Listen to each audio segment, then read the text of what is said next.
Taking a boring hand truck and turning it into a sweet mini bike.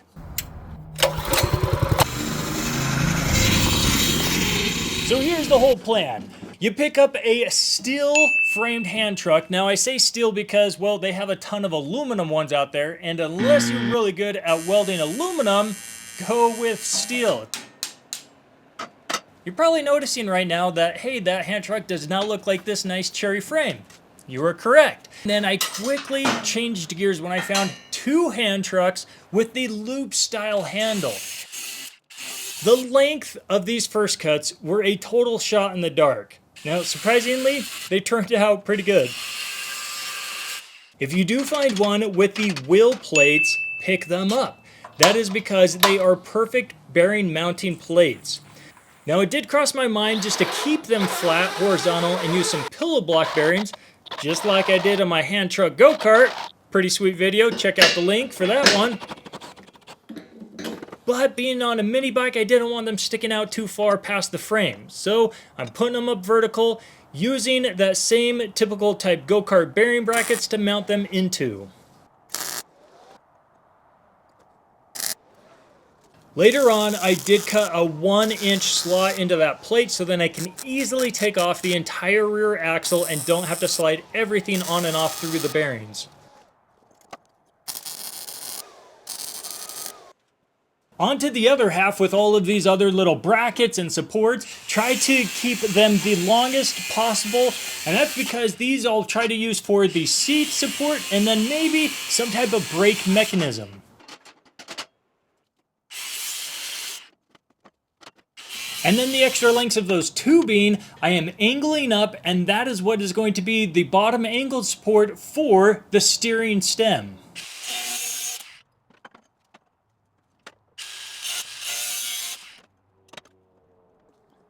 I'm starting off with just some little tack welds, and a tack weld is really just a small weld, and its sole purpose is just to hold it in place. You can actually move the material around a little bit if needed until you go through and make the full weld.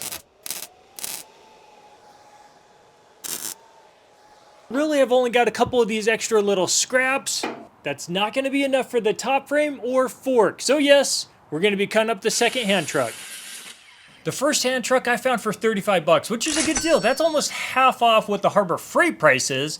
And then this second one I found for $10. So that's why I always search the classified ads first, because there is no way you can go out and buy this metal separately for even close to that. Now you might be wondering, why am I adding a square piece of tubing right there? Well, twofold. First, it was giving me a little more strength because putting two tubing pieces together, that was turning into a hassle on trying to weld that up. And then also it gives me an inch higher. I'm 6'4". I wanted to make this a little higher so I could actually ride it. And by all means, if you want to copy my design, you can totally do without that square tubing.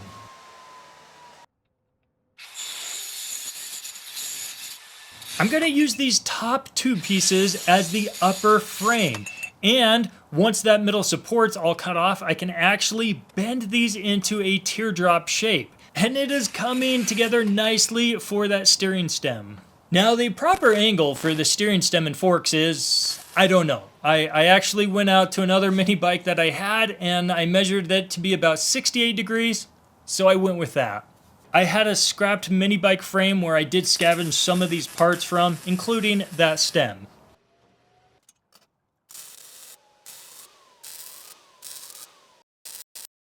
With everything tacked up, we can now go through and make the full welds.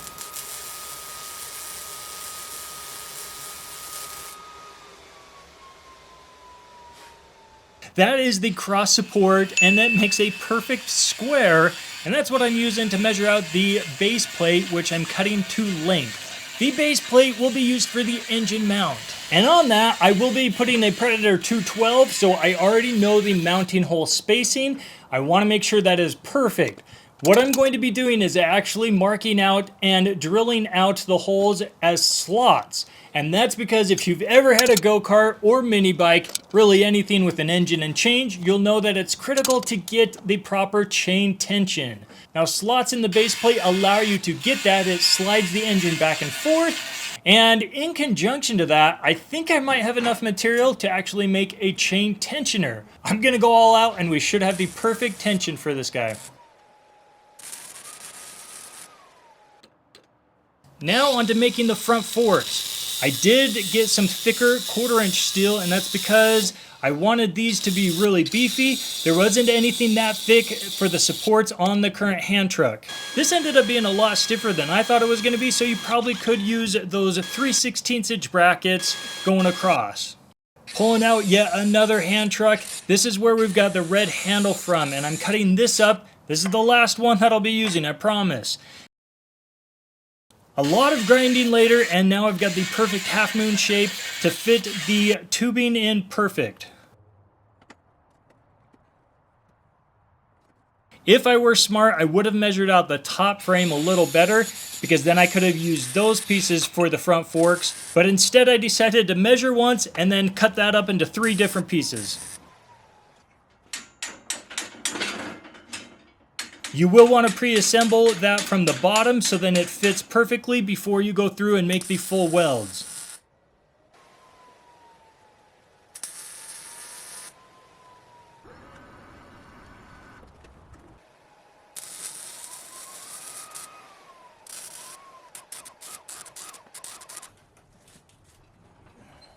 I tried crimping it through the actual vise. That got me nowhere, and so when that failed, I pulled out the mini sledge, and that did the trick.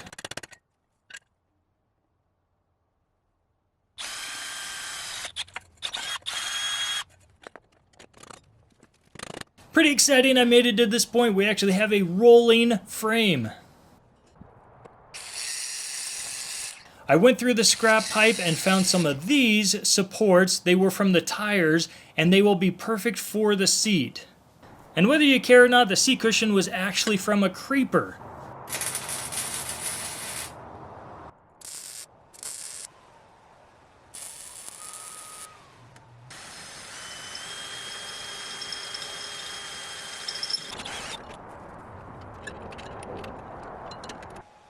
.3/8" bolt for the brake band, and we are ready for it to be primed. Not really.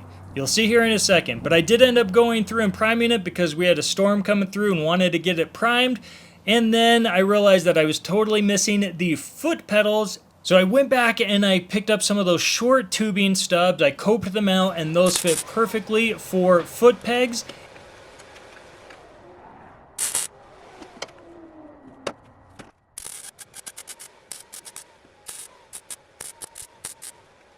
And then I used a scrap piece from the engine mount as a tensioner bracket.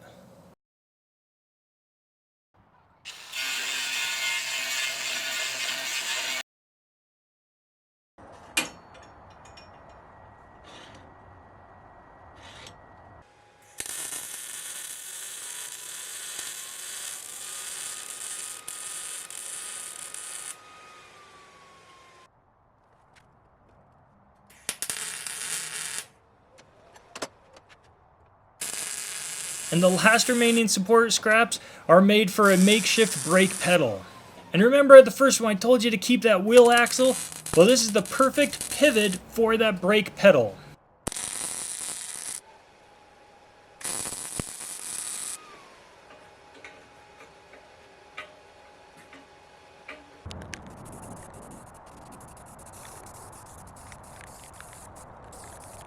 Now we can move on to finish priming and painting. So I went with this metallic purple, which I tested out on my go-kart, and I loved how that turned out. The difference is this time around I used a white primer. For my go-kart, it was gray, but I'm glad I went with the white. The color just pops, it turned out awesome. Now this little frame used up 2 full cans. Now I even skimped on kind of the undercarriage, so don't look underneath it. So if you really care, go with 3 cans, and that's also if you can afford it. These things are 16 bucks a pop. Now on to the final assembly, and I'm glad I went with the black paint for the forks. They look pretty sweet with that metallic purple. The tire situation. I went with a slick go-kart tire on the front to match the rear, and I don't like it. So after this first test run, I will be switching that one out. The rear assembly is mocked up after a go-kart setup. I have a 1-inch axle, a 60-tooth 420-inch sprocket with a 4.5-inch brake drum, and then two 1-inch bearings on each end. Slapping a Predator 212 engine on this bad boy. A chain tensioner, and that is because with how long of a chain it is, the tensioner is a must-have regardless if you have slots for the engine mount. This is a number 420 chain. Now they make tons of different sizes, so just make sure that you match your sprocket with the chain with your centrifugal clutch sprocket. Save your legs, get a chain guard. And I went with the cheapest handle twist bar throttle I could find on the Zon Gods. Now I used the same one for my drift trike, and that worked out great. Make sure you measure the diameter of the handlebars and match that to the throttle. These were both 7/8 inch. A little lube helps it go right in. Now on the other end of the throttle, we need to hook this up to the 212. So send the end of that cable and sheathing through this little screw. Then you're going to screw down on the cable itself, then tighten down on the sheathing. Attach the seat and we're ready to rip. Well, I'm used to a go-kart, and as long as the sprocket is smaller than the tire diameter, you're good. Mini bikes to steer, you gotta lean, and so I actually couldn't even turn left.